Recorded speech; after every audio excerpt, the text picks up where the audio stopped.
There are stories in the military that people only whisper during long, exhausted night watches. Stories that never make it into official files, never appear in reports, and absolutely never reach the press. But sometimes a secret is so massive, so heavy, it claws its way to the surface, no matter the cost. And that's exactly what happened to Sergeant Thomas Hale, a man whose service record contains only a single cryptic note. Honduras deployment, 1986, reassigned without explanation. But anyone who knew him had heard the rumors. Quiet, uneasy whispers that Hale had witnessed something no soldier should ever see, not even once in a lifetime. His story began in the summer of 1986 when a U.S. Army engineering team was sent to Honduras for what was officially listed as an infrastructure development mission. On paper, that was the job. But anyone who'd ever operated in Central America back then knew the truth. It was a cover for operations no one would admit to. Border instability, covert conflicts, and things that never reached Washington in writing. Hale was a logistics sergeant, quiet, disciplined, and strictly by the book. He wasn't the type to fall for legends or superstition. He believed in data, procedures, measurable facts. At least he did, until the day he stepped into the jungle near the Coco River, and everything he believed in began to fracture. The moment the transport plane touched down, the heat slammed into the cargo bay like an invisible wall. The ground beneath Hale's boots was dark and cracked, the air thick enough to burn your lungs. Soldiers unloaded gear while wiping sweat from their necks, muttering about the hostile climate. Their assigned camp sat right beside the jungle, trees pressed against the perimeter fence like they were trying to swallow it whole. Beyond the shadows of those branches, no one could tell what might be watching them. But it didn't take long for the men to realize the truth. Something in that forest was watching. At night, the wind didn't move. Yet the leaves rustled anyway, in patterns that made every man uneasy. They heard distant impacts, sometimes like a tree being knocked over, other times like something heavy being hurled to the ground, and each sound felt wrong, unnatural. Eventually, that wrongness seeped into everyone's mind. It started small. A few local Honduran workers quietly warned that no one should stay in this area too long. At first, the soldiers shrugged it off, but when the workers repeated the warning, faces tense, eyes refusing to meet theirs, Hale's unit began to realize something was off. One elderly worker, his teeth yellow and eyes sunken, whispered to the interpreter, "If they stay here, El Mirador will call the creature." No one knew what El Mirador meant. No one knew what the creature referred to. But from that night on, every soldier felt the same invisible pressure, like they were trespassing on land that did not belong to them. The first sign. Things escalated by week 3. One evening, while the unit was eating, a strange sound rolled in from the riverbank. It wasn't an animal. It wasn't the wind. It was deep, heavy, like something massive was shifting through water. A young private set down his tray, his face turning white. That sounded like something being dragged under. No one laughed. No one joked. Everyone had heard it. Later that night, the guards reported a long, dark shape sliding along the edge of the forest, heading toward the Coco River. Long. Too long. So long that the guards refused to chase it because they didn't believe what their eyes had shown them. Hale received their report but deliberately avoided logging it. He wasn't about to be dragged into a meeting with command over a page of unverifiable speculation. But the next day, something happened that no one could ignore. A cow from a nearby Honduran farm vanished. Not stolen, not escaped, gone without a single trace, no blood, no tracks, no struggle. It was as if a giant hand had plucked it off the ground and taken it into the jungle. The locals said only one thing: it has returned. No one knew what it was, but the words stuck to the soldiers like a cold shadow. The patrol that changed everything. 2 days later, everything began. The sun was brutal, the air thick enough to choke. The unit's major ordered a 5-man recon team to check the northern riverbank, supposedly due to sabotage along the supply route. Hale wasn't originally on the team, but the logistics NCO got sick and Hale was ordered to step in at the last minute. A tiny decision that changed his entire life. The 5-man team pushed down a narrow jungle trail. Mud clung to their boots, insects swarmed every patch of exposed skin, and the feeling of being watched grew heavier by the minute. As they neared the Coco River, the strange sound returned. Not far this time. Very close. close enough that the ground quivered beneath their feet. Jacobs whispered, "There's something in that water. Something big." Hale adjusted his rifle strap but didn't raise the weapon. Every instinct in him, every primal piece of survival wiring was screaming that whatever was near them was not a known animal. The water churned again, louder, heavier. Then the river, calm just seconds before, bulged upward. The surface swelled like a mountain trying to rise from below, and then it appeared. Face to face with the impossible. For a moment, no one understood what they were looking at. A long black mass, smooth, glossy, wide as a truck, rose from the river. Sunlight slid across it in a way that made every hair on Hale's neck stand up. Jacobs dropped his binoculars. Hale froze, unable to breathe. It was too large to be a snake, too deliberate to be a crocodile, too silent to belong to anything known to science. The dark mass curved, looping beneath the river surface. And then the water in front of the team split apart. A head emerged. Not a snake's head, not a fish's, a head that broke every biological rule. Its eyes opened, black, bottomless, without reflection, yet inside them was something, aware. Not animal instinct, not blind hunger, intelligence. Something calculating, something deciding whether they were worth hunting. Hale stepped back. No one reached for their radio, no one even raised a weapon. The creature tilted its head, studying them. Then it rose higher, revealing its true size. Not meters, not tens of meters. Something beyond human imagination. Jacob stammered, "Oh God, what the hell is that?" But before anyone could react, the creature lunged, not at them, but at a cow drinking on the opposite bank. The strike was instant, no scream, no blood, just one clean movement. The cow disappeared into its jaws like a toy. Then the creature turned back toward the recon team. In that moment, Hale swore time stopped. In those black, depthless eyes, he saw thought, a mind that was not human. One soldier whispered, "Don't move. Anyone moves and we're dead." No one knew if that was true, but no one dared to test it. The creature opened its mouth slightly, releasing a low, metallic rumble, like metal scraping stone. And then it sank beneath the water. No splash, no ripples, gone. As if it had never been there at all. The recon team stayed frozen for a full minute. When someone finally keyed the radio, no one could answer simple questions. No one remembered what they said on the way back. They only remembered the look on everyone's faces when they returned, like the team had walked out of another world. And from that moment on, things only got worse, much worse. Almost half an hour after leaving the steep slope behind, Bravo team moved into a narrow mountain cleft. Sheer stone walls rose around them like ancient monuments, swallowing sunlight until only a sickly blue glow remained. The air smelled of wet earth and cold mist, like the mountain itself was whispering something they weren't meant to hear. Michael Monroe planted his radio antenna on high ground, rotating it until a faint, static-ridden signal came through. "Bravo in suspected zone," he reported. "No activity from hostiles." Static crackled. Then the signal cut entirely. The team stared at one another. They didn't speak, but they all understood. Something in this place was swallowing their communication. A barren flat of strange, unnaturally smooth ground opened before them. At its center lay an entrance, a half-collapsed tunnel mouth buried in stone and debris. Troy stepped forward, brushing dirt away with his gloves. A cold draft seeped out, frigid, metallic, wrong. "This was carved with tools," he muttered, "but not machetes, not native clubs. These cuts, they're too sharp." Marcus lowered his voice, calm but razor-edged. "Something lives here, something strong."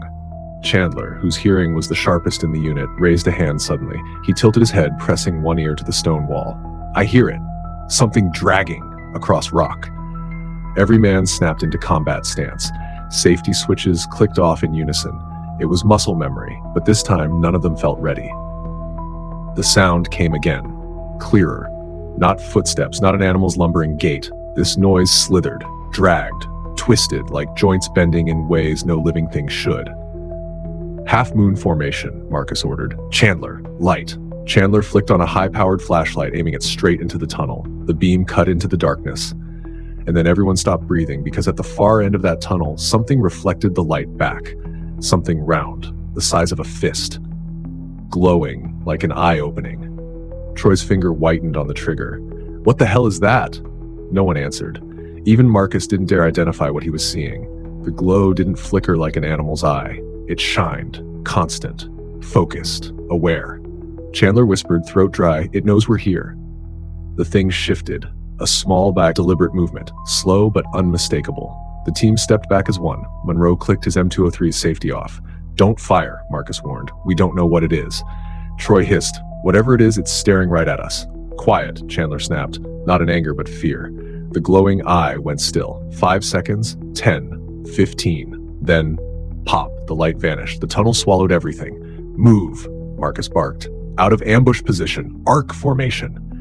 Bravo team backed into the open stone flat. They made it only 3 steps.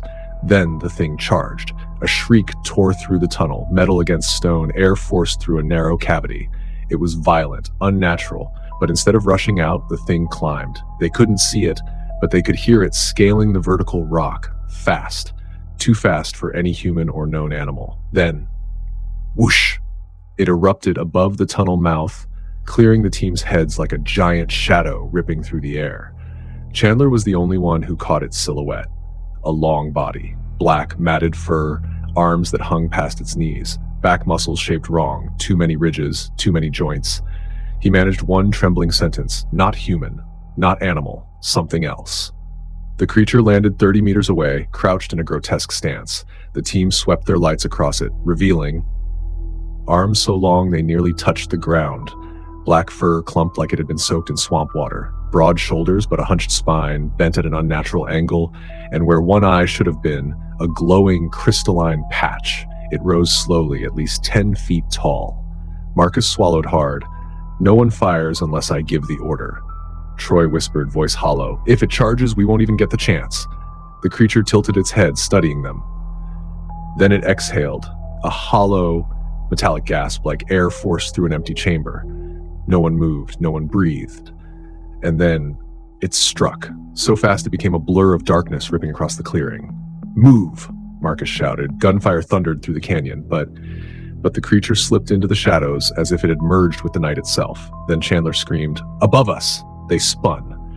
The creature hung from the cliff, long arms buried in solid stone like hooks, its body angled toward them, ready to drop.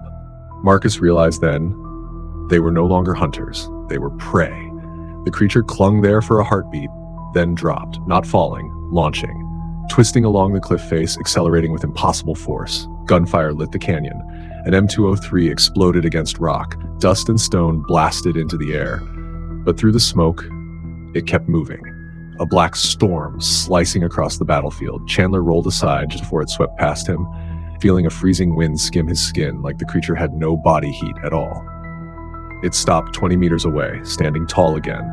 Its shoulders rose and fell, not like breathing, but like machinery pressurizing. Under their lights, the crystal eye glowed with a cold, alien brilliance.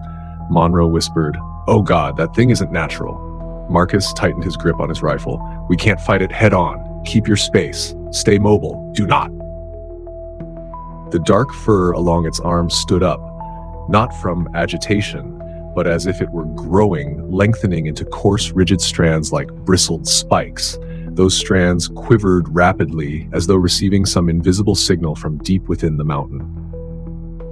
Chandler gasped. "That's not a biological reflex." Troy shook his head sharply. "It's evolving right in front of us." Monroe flicked his safety back off. "No way I'm sitting still for this." Marcus raised his hand. "Hold position, don't let it pick us off." But everything happened too fast. The creature arched its body, launching upward with a velocity the human eye could barely follow. Bravo team fired on instinct, bullets slicing through darkness like frantic flares, but it twisted midair, spiraling like a black cyclone before landing, behind Chandler. All in 2 seconds. Marcus roared, "Chandler, move!" Chandler spun, flashlight hitting the creature's face. For a split instant, illuminated by the trembling beam, he saw a long, lipless split of a mouth, jagged, curved teeth like stone shards filed to points, and a heaving chest with something shifting beneath the fur. The creature screamed. Not an animal roar, not a human cry, a cavernous, vibrating sound that seemed to come from the mountain's throat. Chandler snapped his combat knife open, crouching just in time. The creature swung its arm, long as a whip, shattering the rock behind him like exploding glass. One blow like that could pulp ballistic armor. Marcus, seeing Chandler about to be snatched, sprinted while firing. Fall back to the counterpoint. Move. Move. Troy laid down suppressive fire. Each burst forced the creature half a step back, but it wasn't enough to stop it. Monroe tossed smoke behind them, but the wind in the ravine shredded the white veil in moments. Then, the ground trembled. Pebbles rained down. The canyon walls groaned like struck from the inside. Troy shouted, "That wasn't it. Something else is coming." Marcus barked, "Get out of the ravine now." Chandler looked up. Small cracks along the cliffside were glowing, the same color, the same pulsing rhythm, as the crystal embedded in the creature's face, as if the mountain itself was reacting to it. Troy's voice broke. "Don't tell me there's more than one." Even Bravo Team, hardened by war, instinctively recoiled. The creature tilted its head back and released a long, piercing shriek, a signal. And from deep within the fissures, other screams answered. 1, 2, 3, more. Chandler whispered, pale, "That's not a pack, that's a nest." Marcus knew they had only one option. "Bravo! Run!" Boots thundered on the stone path. Their breaths tore through the silence. Behind them, each answering shriek echoed off the canyon walls, layering over each other like the mountain itself had come alive. Bravo Team's mission was no longer reconnaissance. It had become a desperate escape from something absent from all biological records. The ravine behind them roared like a colossal beast awakening. Rocks splintered, dust boiled upward. The screams multiplied, not a single voice, but a chorus of warped throats vibrating as one. No one looked back, no one dared. Marcus shouted over the wind, "V formation, stay together!" Monroe moved right, Troy stuck to Chandler. Marcus led, clearing a path through jagged boulders. They didn't fire anymore. What good was shooting into a swarm that screamed as loud as a collapsing cliff? Wind surged behind them, stronger, clearer. Not just noise anymore. Movement. Chandler yelled, "It's on the left wall." Monroe caught a glimpse. Dozens of elongated arms gripping the cliffside, bodies slithering upward, shifting shape to fit every crack. They weren't climbing. They were gliding, like liquid muscle molded to the rock. Troy hissed, "This isn't possible." "Nothing moves like that," Marcus cut him off. "Shut up and run!" They burst out of the ravine onto a wider slope. Pale blue moonlight spilled across the barren terrain, stone, dust, dry earth. Then the ground shook again. Marcus dug his boots in. "Earthquake?" Monroe shouted. "No, it's moving under us!"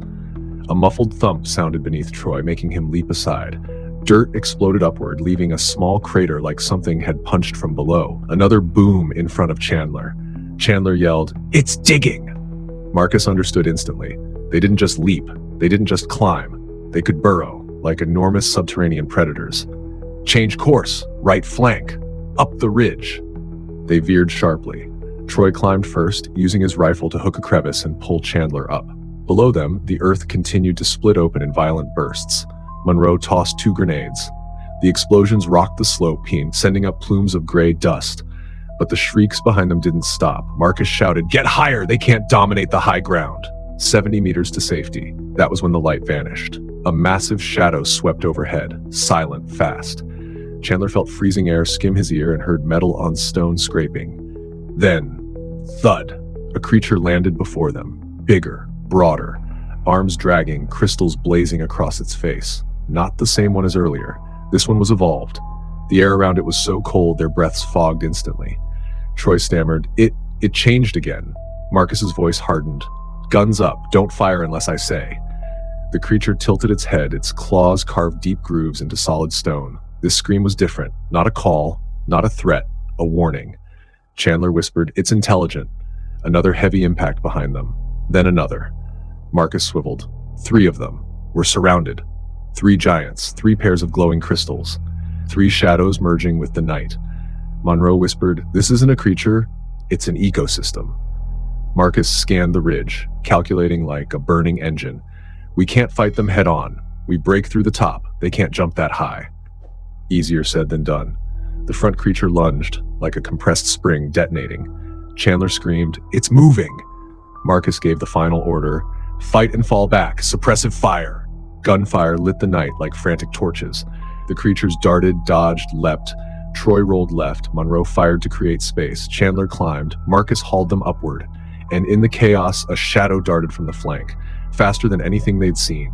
Marcus turned just in time. "Chandler. Look out." Too late. The creature slammed into Chandler with a whip-like arm. His body flew weightless, tossed like a rag doll. He hit the ridge edge, rolled once, twice, slipped. Chandler screamed, "Marcus!" Marcus sprinted, reached out. His hand grasped nothing but cold air. Chandler plummeted into the darkness. Monroe cried out, "No!" Troy collapsed to one knee in shock. Marcus froze, hands trembling, jaw clenched so tight the bones creaked. Then he erupted. "Bravo! Get to high ground right now!" More shrieks erupted behind them. Time was nearly gone. The ravine was seconds from becoming a hunting ground. The next morning, as sunlight pushed away the river mist, a reconnaissance team arrived at the site. The forest was eerily quiet. No water sounds, no insects, only wind moaning through snapped trees. No raft, no bodies, no signs of the missing soldiers. Only shredded cloth caught on branches and deep claw marks carved into stone. Lieutenant Ward stood silently before the gouges. When he touched the cut rock, he shivered. It was polished smooth, reflecting sunlight like a freshly sharpened blade. "Nothing natural does this," he muttered. His comms officer wrote everything down, but none of them could explain the dread crawling across their spines. The river flowed silently, then rippled. Barely. Ward stiffened. From beneath the dark water, a massive shadow drifted deep, too deep for a river this shallow. It could swallow a boat. Ward stepped back, but the shadow didn't return. It simply disappeared downstream, leaving a cold swirl behind. "Pull out," Ward whispered. "We don't belong here." They evacuated immediately. 2 weeks later, in a sealed meeting room at the southern base, the incident report sat on the commander's desk. Photos, maps, scattered testimonies. General Montgomery reread the section describing the creature's behavior. Territorial, strategic, purposeful. Not random, not wild. Directed. He signed the report and stamped it classified. The entire river region was locked down. No patrols, no expeditions, no research. The official reason, dangerous terrain. The real reason, no one wanted to see that shadow again. Years later, after the war, the story of the missing soldiers became a rumor whispered in jungle taverns. Locals had their own names for the creature. El Silencio, La Sombra del Rio, the one that never sleeps. Some claimed they saw burning eyes beneath the water before storms. Others swore they heard long, tearing moans across the river at night. But no one went near it ever again. As for Ward, the man who survived, every year he still received an unmarked letter. Always the same sentence, "It's still there." Different ink each time, never a signature. He kept them in a locked wooden box under his bed, and on nights when rain pounded the roof like fists, he lay awake and wondered, if it ever leaves the river, will we be ready? On modern military maps, the region is just a faint red patch. No labels, no notes, no trails. But the river still flows there, slow, deep, silent, like something asleep, waiting. The encounter back then wasn't an ending, it was a warning.